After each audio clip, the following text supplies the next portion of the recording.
കേരളീയ ചുവർ ചിത്രങ്ങളിൽ നീല നിറം ഉപയോഗിക്കുമോ, അതുപോലെ തന്നെ നീല പഞ്ചവർണ്ണങ്ങളിൽ പെടുമോ? ഇതിനെക്കുറിച്ചാണ് ഇന്നത്തെ എപ്പിസോഡ്. മാത്രമല്ല, നീല വരുന്ന ഒരു ചെറിയ ചിത്രം നമുക്ക് വരച്ചുകൂടി നോക്കാം.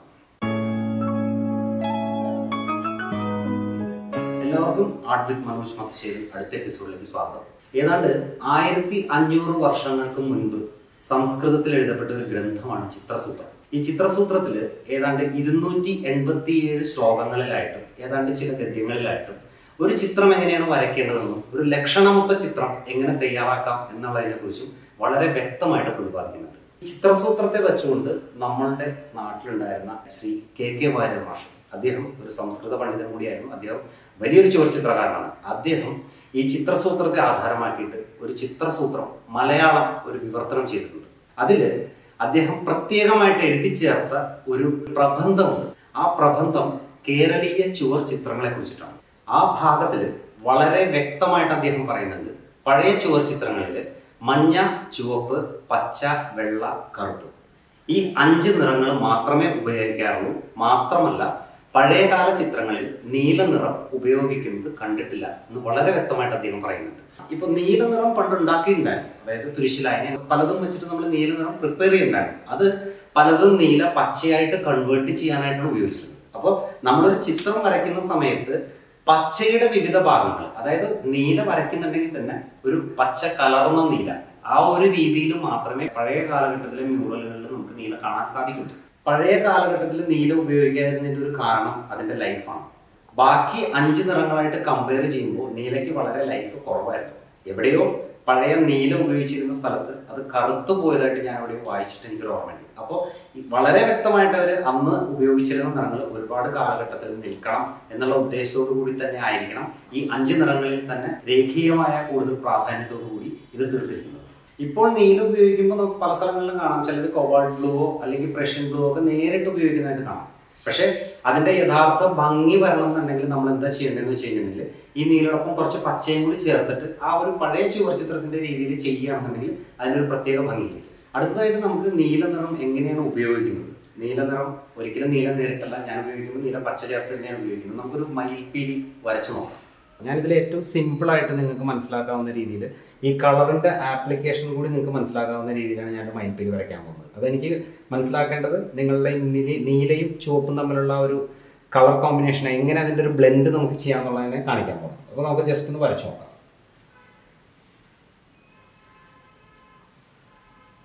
ഞാൻ വെറുതെ പെൻസിലിൽ ജസ്റ്റ് ഒരു സ്കെച്ച് ഇടണം. സ്കെച്ച് ഇട്ടിട്ട് നമുക്കൊരു മയിൽപ്പീലിയുടെ ഷേപ്പിലേക്ക് അത് എങ്ങനെ കൊണ്ടുവരാൻ പറ്റും നോക്കാം. ഇതാ,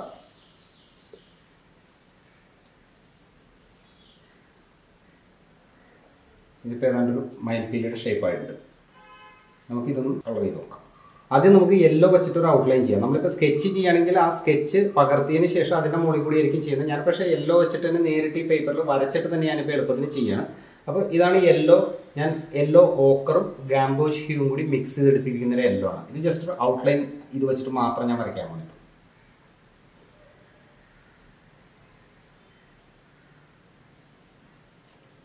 നിങ്ങൾക്ക് അറിയാം, കണ്ടു കഴിഞ്ഞിട്ടുണ്ടെങ്കിൽ ഞാൻ വരയ്ക്കണം. നിങ്ങൾക്ക് നോക്കാം, വളരെ തിന്നായിട്ടൊരു ലൈൻ ഔട്ടർ മാത്രം നമ്മളിപ്പോൾ വരയ്ക്കുകയാണ്.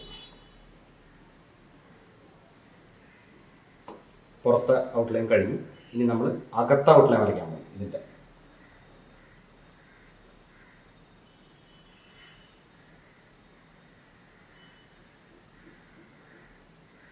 ഇങ്ങനെ വരയ്ക്കുമ്പോൾ പലപ്പോഴും വല്ല തെറ്റുകൾ പറ്റണമെങ്കിൽ നമുക്കത് തിരുത്താനുള്ള ഒരു പ്രൊവിഷൻ കൂടി ഉണ്ട് ഇങ്ങനെ ചെയ്യുമ്പോൾ. അപ്പോൾ നമുക്കിതാ ഞാനൊരു സിമ്പിളായിട്ടൊരു മയിൽപ്പീലി എങ്ങനെ ചെയ്യാമെന്നുള്ളതാണ് ഞാൻ കാണിക്കുന്നത്. വരച്ചു കഴിഞ്ഞു. അപ്പോൾ നിങ്ങൾക്ക് എല്ലാവർക്കും അറിയാം, മയിൽപ്പീലി ഇപ്പോൾ ഏതാണ്ട് കംപ്ലീറ്റ് ആയി കഴിഞ്ഞു. ഇനി ഈ മയിൽപ്പീലിയിൽ നമുക്ക് മഞ്ഞ തന്നെ ചെയ്യേണ്ടതായിട്ടുള്ളൊരു സ്ഥലമുണ്ട്. അവിടെ നമുക്ക് ആദ്യം മഞ്ഞ തന്നെ പ്ലേസ് ചെയ്ത് പോകാം. ഇതെല്ലാം ഞാൻ പറഞ്ഞല്ലോ, നമ്മുടെ ഒരു കലാകാരൻ്റെ സ്വാതന്ത്ര്യം അനുസരിച്ച് വരയ്ക്കാം. ഇപ്പം ഇങ്ങനെയാണോ മയിൽപ്പീലി വരയ്ക്കണേ എന്ന് ചോദ്യങ്ങൾ വരാം. ഏത് രീതിയിൽ വേണമെങ്കിലും നമുക്ക് ചെയ്യാം. ഞാൻ വളരെ സിമ്പിളായിട്ടുള്ളൊരു ഡിസൈൻ, നിങ്ങൾക്ക് എല്ലാവർക്കും ചെയ്യാൻ പറ്റിയ രീതിയിൽ വളരെ സിമ്പിളായിട്ടുള്ള ഡിസൈൻ ഞാൻ ചെയ്യണം. അപ്പോൾ ഇതാ, ഇത് മഞ്ഞ ഞാൻ ചെയ്ത് കഴിഞ്ഞു.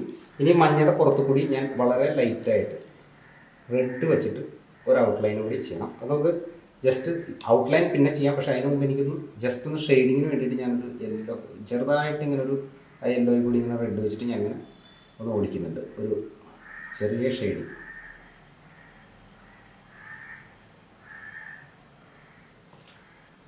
ഇനി നമുക്കത് ബ്ലെൻഡ് ചെയ്യാം.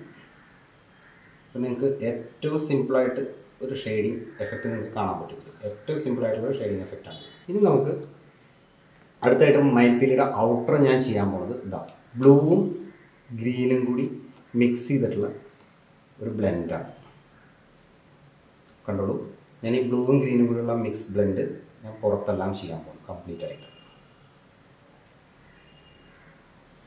ഇത് ആദ്യത്തെ ഉണങ്ങിയിട്ട് വേണം ചെയ്യാനായിട്ട്, അല്ലെങ്കിൽ പടരരുത്. അതുകൊണ്ടാണ് വളരെ സിമ്പിളായിട്ടുള്ളൊരു ഡിസൈനാണ് ഞാൻ ചെയ്യുന്നത്.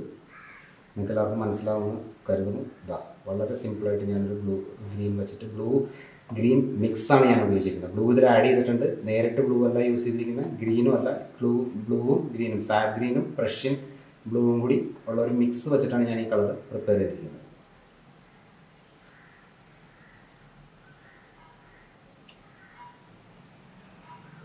വേണമെങ്കിൽ നിങ്ങൾക്ക് ഇതിന് വാഷ് ചെയ്യാനുള്ള വലിയ ബ്രഷ് ഉപയോഗിക്കാം, സൈസ് കൂടുതലാണെന്നുണ്ടെങ്കിൽ. ഞാനിപ്പോൾ ഈ ബ്രഷ് വെച്ചിട്ട് തന്നെയാണ് ചെയ്തു പോകുന്നത്. അപ്പം നിങ്ങൾക്ക് കണ്ടറിയാം ഞാനൊരു മയിൽപ്പീലിയുടെ ഏതാണ്ട് പ്രധാന ഭാഗങ്ങളെല്ലാം ചെയ്തു കഴിഞ്ഞു. ഇനി നമുക്കിതിൻ്റെ സെൻറ്റർ കളർ ചെയ്യണം. ഇവിടെ സെൻറ്ററിൽ ഞാനിപ്പോൾ ഇതാ പ്രഷ്യൻ ബ്ലൂ കൂടുതലുള്ള ഒരു കളർ വെച്ചിട്ടാണ് ഞാൻ ചെയ്തത്. നിങ്ങൾക്ക് കണ്ടാൽ മനസ്സിലാവും. ഇവിടെ കുറച്ച് ഡാർക്കറാണ് കളറുണ്ട്. ഇത് ആ മയിൽപ്പീലി കണ്ണെന്ന് നമ്മൾ പറയില്ലേ, ആ ഒരു സ്ഥലമാണ് നമ്മൾ ചെയ്യുന്നത്. വളരെ പ്രിസൈസായിട്ട് ചെയ്യണം, നോക്കി ചെയ്യണം. നമ്മളിങ്ങനെ ആ സെൻറ്റർ മാത്രം കംപ്ലീറ്റ് ആയിട്ട് ഒരു കളർ കൊണ്ട് ഫുള്ളായിട്ട് ചെയ്തു. ഇനി അതിൻ്റെ ഡെപ്ത്ത് കൂട്ടണമെങ്കിൽ നമുക്ക് കുറച്ചും കൂടി ബ്ലൂ ആഡ് ചെയ്യാം. ബ്ലൂ ആഡ് ചെയ്തിട്ട് നമുക്ക് വേണമെങ്കിൽ ഇതിൻ്റെ ഡെപ്ത്ത് കൂട്ടാം. പ്രഷ്യൻ ബ്ലൂവും സാറ്റ് ഗ്രീനും മാത്രമാണ് ഞാനിവിടെ ഉപയോഗിച്ചിരിക്കുന്ന രണ്ട് കളറുകൾ കേട്ടോ. അപ്പോൾ ഒരു മയിൽപ്പീലി വരയ്ക്കാനായിട്ടുള്ള ആദ്യത്തെ ഒരു ഘട്ടം കഴിഞ്ഞിരിക്കുകയാണ്. ഇനി നമുക്ക് റെഡ് വെച്ചിട്ട് ഔട്ട്ലൈൻ വരയ്ക്കാം. അതിന് ഞാൻ യൂസ് ചെയ്തിരിക്കുന്നത് സ്കാർലറ്റ് ആണ്. സ്കാർലറ്റ് വെച്ചിട്ട് ഇതാ ഞാനിങ്ങനെ ഔട്ടർ മാത്രം, ഈ മയിൽപ്പീലിയുടെ ഔട്ടർ മാത്രം ഞാനിങ്ങനെ കളർ ചെയ്യാം. ഒരു ഫുൾ ആ കണ്ണിന് ചുറ്റും നമ്മൾ ആ ബ്ലൂ വെച്ച് റെഡ് വെച്ചിട്ട് നമ്മൾ ചെയ്തു. ഇപ്പോൾ മയിൽപ്പീലിയുടെ ഏതാണ്ട് പ്രധാനപ്പെട്ട ഭാഗങ്ങളെല്ലാം തരും. ഇനി നമ്മൾ ഇതിൻ്റെ പ്രധാനപ്പെട്ട പീലികൾ വരയ്ക്കാൻ പോകണം. അപ്പോൾ അതിന് നമ്മൾ കുറച്ചും കൂടി ഡാർക്കറായിട്ടുള്ള ഒരു കളർ ഉപയോഗിക്കണം. അപ്പോൾ നമ്മൾ പ്രഷ്യൻ ബ്ലൂവും സാറ്റ് ഗ്രീനും കൂടി ഒരു വളരെ ഡാർക്കറായിട്ടുള്ള ഒരു ഷെയ്ഡ് ഉണ്ടാക്കി ആ ഷെയ്ഡ് വെച്ചിട്ടാണ് നമ്മൾ വരയ്ക്കാൻ പോകുന്നത്. നമുക്കതൊന്ന് വരച്ചു നോക്കാം. ഇത് വളരെ സിമ്പിളായിട്ടുള്ളൊരു മയിൽപ്പീലിയാണ്. ഇത് നമുക്ക് നിങ്ങൾക്ക് ഉപയോഗിക്കാം എവിടെയെങ്കിലുമൊക്കെ വേണമെങ്കിൽ.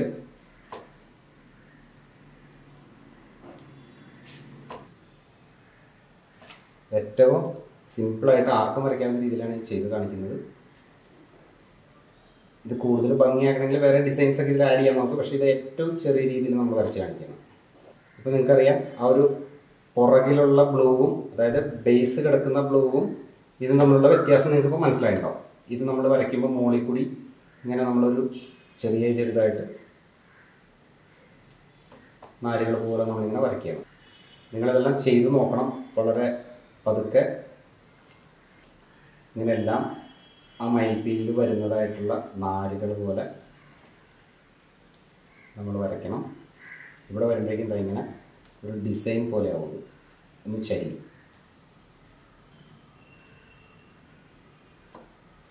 ഇപ്പോൾ ഏതാണ്ട് നമ്മളൊരു മയിൽപ്പീലി ഏതാണ്ട് കംപ്ലീറ്റ് ആയിട്ട് വരച്ചിരിക്കുന്നു. നമുക്ക് വേണമെങ്കിൽ ഇനി കുറച്ചും കൂടി ഡാർക്കർ ആക്കണമെങ്കിൽ ഈ സൈഡ് മാത്രം നമുക്ക് ഇങ്ങനെ ഒരു ഷെയ്ഡിങ് പോലെ ഇങ്ങനെ ചെയ്ത് പോവാം. അപ്പോൾ കുറച്ചും കൂടി ഭംഗി കൂടും, കുറച്ചും കൂടി ഡാർക്കറാവും.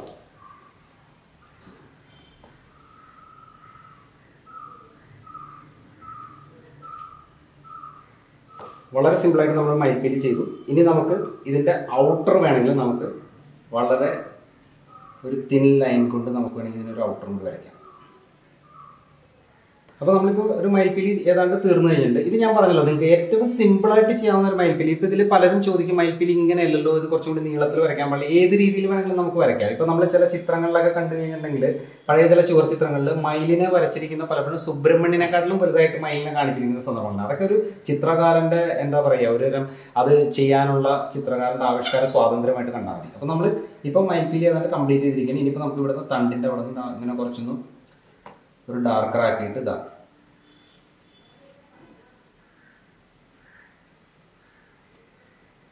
പിന്നെ നമുക്ക് ഈ സൈഡ് വേണമെങ്കിൽ ഒന്നും കൂടി ഷെയ്ഡ് ചെയ്ത് കഴിഞ്ഞിട്ടുണ്ടെങ്കിൽ കുറച്ചും കൂടി ഭംഗിയുണ്ടാവും. ഏറ്റവും സിമ്പിളായിട്ട് ഞാൻ നിങ്ങൾക്ക് പെട്ടെന്നൊരു മയിൽപ്പീലി വരച്ച് കാണിച്ചാണ്. ഇതൊരു തരം മയിൽപ്പീലി മാത്രമാണ്. ഇതിൽ വേണമെങ്കിൽ നമുക്ക് ഏത് വേണമെങ്കിലും ഡിസൈൻ നീളത്തിലാക്കാം, വേണമെങ്കിൽ വട്ടത്തിലാക്കാം, വേണമെങ്കിൽ ഇവിടെ ഇങ്ങനെ ഓവൽ ഷേപ്പിലാക്കാം. ഇത് ബേസിക് ആയിട്ട് എങ്ങനെയാണ് മയിൽപ്പീലി ചെയ്യണം. അതിനുശേഷം നമുക്ക് ടച്ച് ചെയ്യാൻ എവിടെയെങ്കിലും ഉണ്ടെങ്കിൽ നമ്മൾ ശ്രദ്ധിച്ച് ഒന്നും കൂടി ചെയ്തത് ക്ലിയർ ആക്കണം. അത്രേ ഉള്ളൂ. ഇനി നമുക്ക് ഇതിൻ്റെ മുകളിൽ ബ്ലാക്ക് ഇട്ടിട്ട്, അത് ഏറ്റവും ലാസ്റ്റ് ചെയ്യേണ്ട കാര്യമാണ്. എല്ലാം ചിത്രം മുഴുവൻ കംപ്ലീറ്റ് ചെയ്തതിന് ശേഷമുള്ള കാര്യമാണ്. അപ്പോൾ നമുക്ക് ഇതിൻ്റെ മുകളിൽ ബ്ലാക്ക് ഇട്ടതിന് ശേഷം നമുക്ക് അതും കൂടി ഒന്ന് എങ്ങനെ ഉണ്ടാകും നോക്കാം. ബ്ലാക്ക് ഇടുമ്പോൾ എപ്പോഴും നമ്മൾ വളരെ ശ്രദ്ധിക്കണം. പ്രധാനമായിട്ട് നമ്മൾ ബ്ലാക്ക് ഇട്ടുള്ളത് ഔട്ടർ വേണമെങ്കിൽ ബ്ലാക്ക് ഇടാം.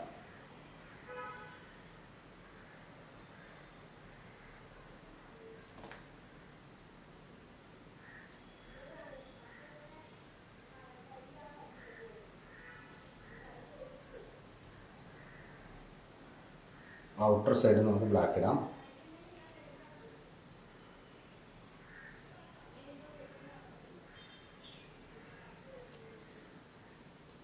വളരെ നേരിയൊരു ബ്രഷ് വെച്ചിട്ട് വേണം ചെയ്യാനായിട്ടിത്. ഞാനിപ്പോൾ കുറച്ച് എൻ്റെ കയ്യിലൊരു ബ്രഷ് വെച്ചിട്ട് കുറച്ച് കട്ടിയായിട്ട് ഞാൻ ചെയ്തിരിക്കുന്നത്.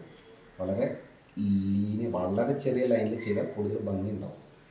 ഞാൻ നിങ്ങൾക്ക് കാണാൻ വേണ്ടിയിട്ട് കുറച്ചും കൂടി ഒരു വലിയ ബ്രഷാണ് ഉപയോഗിച്ചിരിക്കുന്നത്. നമുക്ക് ഈ ഒരു ലൈൻ ബ്ലാക്ക് ചെയ്യാം. പിന്നെ നമുക്ക് ബ്ലാക്ക് ചെയ്യണമെങ്കിൽ ചെയ്യാവുന്ന ഒരു ലൈൻ ഇവിടെയാണ്. അതെല്ലാം നമ്മുടെ സൗകര്യം, നമ്മുടെ ഒരു സ്വാതന്ത്ര്യമാണ്. വേണം എന്ന് തോന്നിയാൽ നമുക്ക് ചെയ്യാം, ഇനി വേണ്ട എന്ന് തോന്നണമെങ്കിൽ അവിടെ ചെയ്യേണ്ട, അത്രേ ഉള്ളൂ. ഇത് ഞാൻ മൊത്തത്തിൽ കുറച്ച് കട്ടിയിലാണ് വരച്ചിരിക്കുന്നത് എല്ലാ വരകളും. അത് നിങ്ങൾക്ക് മനസ്സിലാവാൻ വേണ്ടിയിട്ട് കുറച്ച് വലുതാക്കി വരച്ചെന്നുള്ളൂ. നമുക്ക് വളരെ എന്താ പറയുക, വളരെ പോയിന്റ് ആയിട്ടുള്ള ബ്രഷ് വെച്ച് വളരെ സ്മോൾ ലൈൻസ് ആയിട്ട് വേണം നമ്മൾ ശരിക്കും ചെയ്യാനായിട്ട്. നിങ്ങൾക്ക് മനസ്സിലാക്കാൻ വേണ്ടിയിട്ട് ഞാൻ കുറച്ച് കട്ടിയിൽ വരച്ചെന്നുള്ളൂ. എങ്ങനെയാണ് അതിൻ്റെ മെത്തേഡ്, കളർ യൂസ്, ഇതാണ് പ്രധാനമായിട്ട് കാണിച്ചിരിക്കുന്നത്.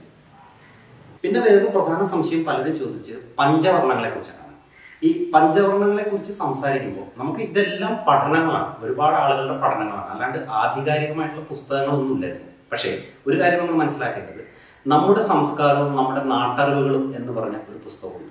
ഈ പുസ്തകത്തിൽ വളരെ വ്യക്തമായിട്ട് പറയുന്നുണ്ട് പഞ്ചവർണ്ണങ്ങൾ, അതായത് കേരളീയ പഞ്ചവർണ്ണങ്ങൾ എന്ന് പറയുന്നത് മഞ്ഞ, ചുവപ്പ്, പച്ച, വെള്ള, കറുപ്പ്.